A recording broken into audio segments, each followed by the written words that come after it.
ngayon ito na yung ano, yung binubuo kong makina. Ipapakita ko lang yung timing. So dito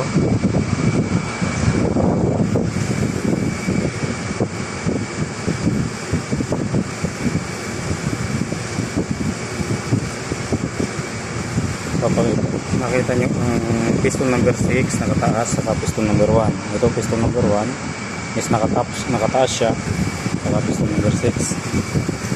So ngayon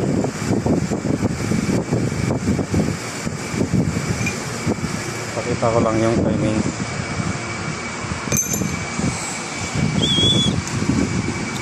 Ito yung crankshaft saka camshaft. Ayan ang timing niya.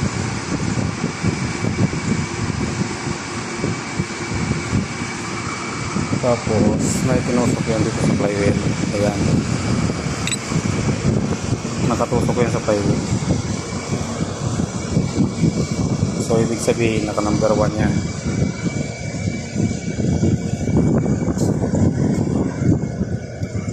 Yung ano niya is naka number 1 itong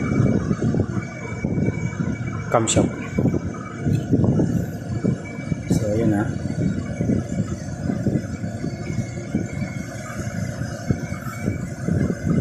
Yan, lahat ng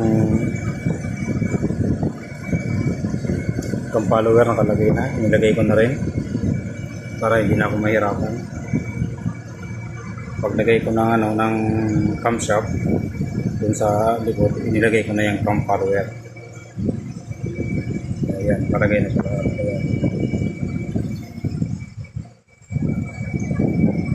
So ito adapter to na yung adapter tapos ito sa injection pump. So mahuli na yan.